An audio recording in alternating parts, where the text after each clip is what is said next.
Alright, ladies and gentlemen, welcome back once again to map number 2 now of this probably very quick set between Team Solo Mid and Team Kappa in the StarSeries Season 14, presented by iLeague. Unfortunately, once again, just me, Blue, solo casting, so do apologize for any problems that pop up with the solo cast, but we're going into the second map now. Knife round's already concluded, and this is live in the first pistol round, of course, here now, and this is the choice from GreyFace, in case anybody was curious on this one. Not surprising at all, considering the nature of this team coming about, so these players obviously wanting to favor a map where they can get a lot more done very quickly, and to start things off, they'll pick up the first kill.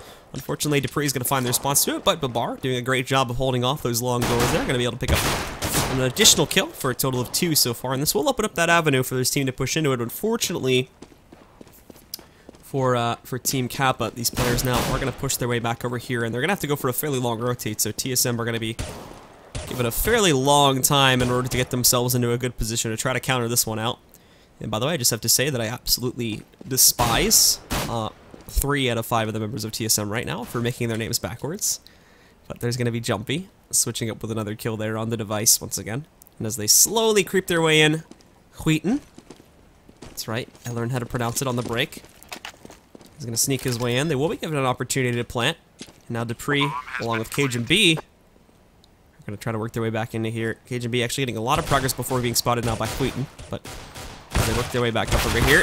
Wheaton going to be out in the open a little bit, so he's going to get dropped down to about 23 HP, but Cage and B goes in, and Wheaton and Powell for the quick close out there for the members of GreyFace. And they're going to end up closing things out. And in case, by the way, guys, anybody is wondering the score, it is right in front of your face, over there at the top middle left, right under TSM. They currently lead this at 1-0. Final score of the first map was 16-6 over on Overpass. So with that said, of course, GreyFace getting the opening round here. Granted, again, keep in mind, this doesn't really mean that they're in a safe position just as of yet, but with Wheaton opening it up once again over here on a Cage and B, and ready to pick up another kill. That's going to be a pretty good start for themselves as well. Powell looking for one onto Dupree, but he takes a little bit of heat from that one. He's going to get dropped down pretty low down at, well, not super low. It's more Wheaton, of course. It's brought down 37 HP after his trade, so he gets hit, but unfortunately doesn't really do all that much damage. Brought down to 69 HP, and now Kabulb coming in there, just waiting outside of the long doors. He's going to be able to catch an additional kill over here onto Kerrigan as well. And GreyFace just taking their good old time with this one. Obviously a lot slower than when we saw in the previous bout. They actually ended up screwing up and losing the second round response. So now these guys over here, Zipnix and Device, are going to be the final 2 left alive. Not really a whole lot that they can try to do to impact this at this point. Zipnix will try to line up a shot, get some good hits, but unfortunately not enough to finish anybody off. And now it's just Eceived, or Device, over here, who will have to try to see if he can catch him. But he might get an opportunity to kill Powell here in a second, but he doesn't actually spot him. He takes those hits, though, and I think he's going to want to go out and try to battle with him to try and at the very least drop that gun and scavenge it. But no pickups are going to be had from him. Powell will end up taking him down, and GreyFace will pick up the second round without too much extra conflict here now. So there we go, 2-0 in the favor of the members of GreyFace / Kappa. And they're going to be able to build upon this here too, as TSM are going to have to go for their full save, as we generally expect on a third round. After that second round, it doesn't really go so well. I'm aware there is no HP bar. Unfortunately, that's like a bug I keep getting with my client that I don't really know how to fix. I can try to reload in after a minute or two, but I think it just goes away after a couple rounds. It should load in for myself. So, Wheaton again is going to open things up over here, and that's going to kill Dupree from the opening. Now they're going to work their way over here outside of it, so very, very swift control of the site being gained. And like we said before, not really a whole lot that TSM could try to do to resist this at this point, so they're going to be stuck back once again now. Wheaton picking up another kill over there onto Cage and B. Zipnix does find at least one to pick up here, and Device is looking for one too. They get a nice little double team on a Powell in order to take him down, but Kabum comes in, finds the trade. They're going to be able to take him down. Babar finding one as well. And now we're going to see Kabum actually trying to finish things off. He is flanked, but it's going to be very easy to finish off there. And there we have it. Kabum picks up the final kill. GreyFace go 3-0 over here after picking up the pistol. No resistance from TSM this time, but now they're going to be able to get the guns into their hands. And they will be able to go for a bigger buy here. But Kabum, interestingly enough, again, we've seen this choice made. I don't know if it was him in the previous map that did this, but somebody from this team did this choice as well, where they actually just stuck with one player on the UMP.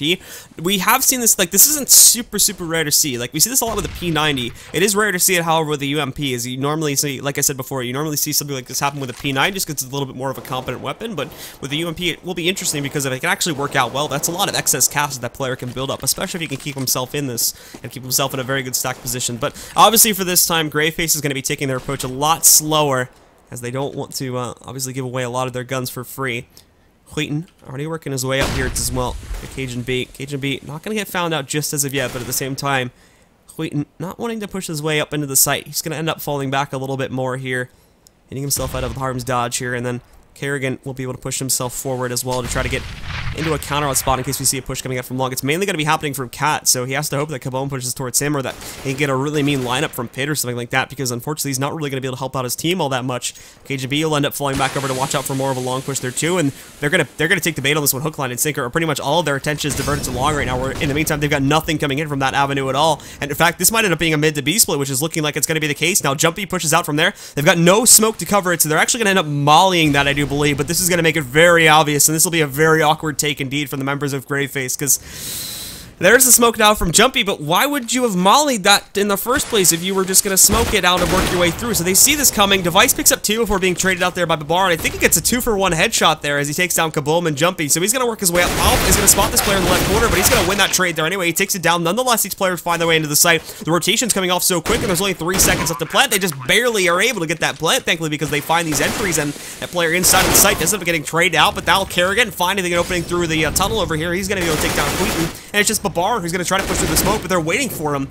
So he's going to have to hold here, hope that he can keep himself alive, but with all that noise he's making, it should be pretty easy for these players to catch him.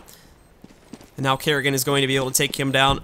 There you have it. He's going to get eliminated, and for the members of TSM, they will pick up the first gun round here. They're going to be able to start things off in terms of overall gun rounds. They'll be able to start things off in their advantage, and as for GreyFace, unfortunately, they're going to have to sort of re-rally themselves. Like I said before, though, with Kaboom making that choice over here to start off with the UMP instead of going for just a rifle upgrade or something like that, they're actually going to have a lot of excess cash on the ham, so they're still going to have a very competent buy coming into this round. The op on a Babar and all that one as well, so they still have that to work with in the 4 AKs, so still looking very, very good at this point in time here, and nothing to worry about in terms of their economy just as of yet. After this round, things get a little bit rough, but we'll have to wait and see, and Device is going to be able to hear all of this happening on Cat too, so they should be able to counter out these 2 players, which are going to push in. KGB will move in first, but he's completely flashed. Thankfully, Zipnix is there to cover for that, so that's going to shut down Wheaton very quickly, and now KGB gets in play with the op. He's going to fly Jumpy. That takes him down, and already there's 2 kills scored. A 3rd kill comes out from Kerrigan as Kaboom tries to push out towards long with nothing happening there.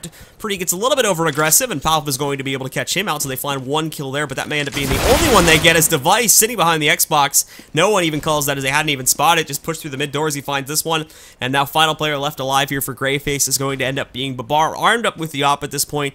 Almost was a team ace for TSM, but unfortunately Dupree got a little bit overzealous and is going to end up finding an early grave for himself. So now it's just Babar, and basically they're just waiting for the chance to kill him. And he's kind of going to be stuck back over here too. I imagine he's not really going to be too keen on moving out from this position, but as soon as he does, that's going to be Zipnix now. Probably able to catch him, so now they know where he is, and they've just got to shut him down at this point. He's sort of just delaying the inevitable here, hoping he can get a couple op shots or 2, but more than likely he's going to be a dead man as he tries to sneak his way up, hoping somebody takes the bait on pushing in, but Babar, man, it's not really going to work out very well. Most of the team has fallen back. See the jump, he misses that shot. Now they've got an opportunity to push up towards him. Not picking up just yet. But man, this is brutal from TSM. They're not giving him anything. And what sucks about this too is look at the timer, because they're just waiting him out. This is exactly what they're gonna do. They're waiting for the timer to run out. He does get 1 kill, but this is nothing off of TSM's shoulders. He does get a no scope too, so he might actually preserve. Looks for the 3rd, but they shut him down, and that happens post round. So no money for him. And look at it. Now he's got $200. So that was a very evil and mischievous plan from TSM, but it works out great because now, obviously, now he's not going to have any money. He's got to completely save with the rest of the team, and it's going to look even worse for him because now he's going to try to rebuild his economy. That may even be a round or 2 here where he's just going to have to sit back and buy up a Tech 9 where the rest of his team would have been able to buy for rifles. So that really screws up their economy and gives TSM a very, very big advantage here. And for this round, again, expected to be a walkover from the members for the Danish team, as it should be an easy 3rd point scored by these players.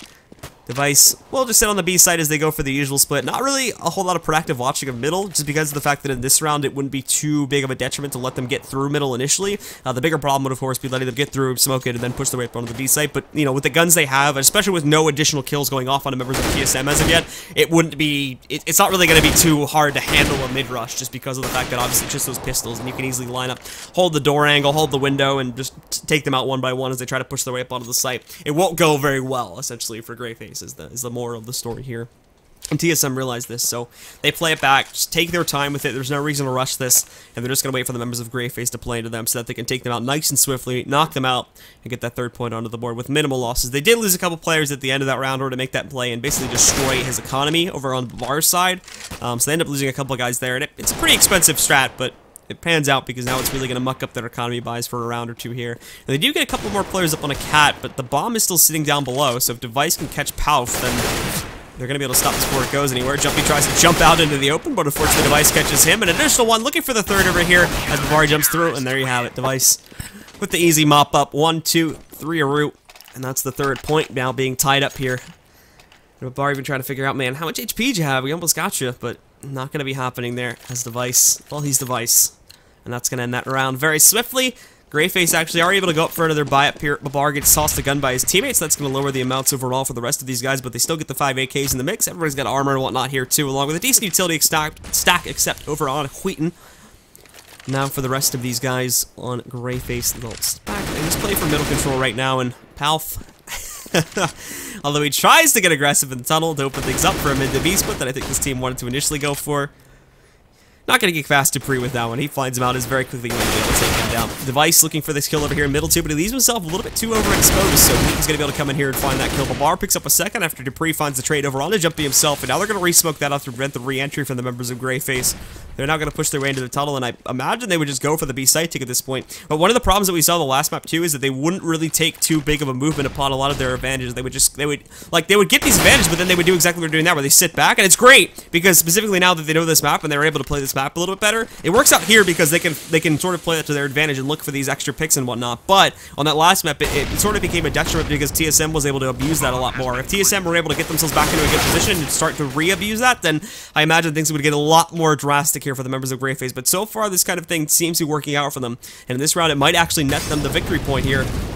As Cajun B, unfortunately, he's got the op, and he's only got a P250 for his secondary pistols. There's not a whole lot he can try to do to try and resist this, but I think he might just go for it anyway. He's trying to find a way in a sneak. Might as well just be looking for some of these kills before he decides to fall back himself, and that's the case. But Wheaton with the peek, he comes out, is going to be able to find Cajun B to shut him down. So they're going to get a free op in their favor. That's probably going to get tossed over towards Babar. He'll be able to pick that up once again, and we've already seen him in the past. He's been able to do some work for this same story over there for Jumpy as well, but still going to be keeping the op over onto Babar for the time being. And GreyFace will once again reclaim their lead. TSM not going to take that without a fight, however. They go for their own rebuy ups now, which includes KGB picking up the op. Everybody else armed up with rifles. Zipnik's the only player that really is going to be a little bit lighter, but already KGB doing some work and has killed the opper from Team Kappa. As he takes him down. Zipnik's up on top of Cat 2, finds one kill, drops down, looking for the second, and spots Jumpy, but is going to have to rely on a little bit more support that's going to come in here from KGB. But unfortunately, without him having armor and having to go for the glass cannon buy, Jumpy's also going to be able to take him down, so they find their way up onto the platform. But again, another problem has been the lapsed follow-up from a lot of the members over here on GreyFace. So it's great because these individualistic plays keep coming out for the members of GreyFace, but there's not a lot of communication and whatnot to follow it up for the rest of the team. So they've got the platform control, but now they've got to get the bomb over here too. And say if TSM had a player that was sitting over here in long and whatnot, that could be problematic because it would obviously drive a wedge between them and prevent them from even getting the bomb on there. Thankfully, Kaboom is able to, a little bit of an awkward moment there as they missed the bomb toss, but thankfully they managed to kill that player that was in that area, so it's not going to be too big of a worry. And they're given a lot of freedom too, so they can get this bomb plant way out in the open. You can see Devices creeping forward. Going to try to catch Jumpy, but Jumpy spots him first, so he's going to be able to fall back and get himself out of harm's dodge for the time being. Palf sitting back over there on Goose, and then Kaboom, apologies, is going to place himself back over there in the pit too. But these final players from TSM are going to try to push their way in. Dupree looking for his way back in, but there's Device picking up the kill. Palf finds the trade. Dupree opens up the long angle, and now it's just Palf back over here. He's going to fall back, try to hold things, hopefully get that smoke, but that's a nice headshot there as he shuts down Zipnik's looking for more Dupree as he's going to press forward here at this point. Palf looking for the trade, but he's going to have a little bit of trouble, and almost missing that spray there, but thankfully he ends up coming out on top near the end of it. He's going to look to pick up the but he will grab that as well, and the bomb will not actually blow up before the round ends, so he's going to be able to make it out of that.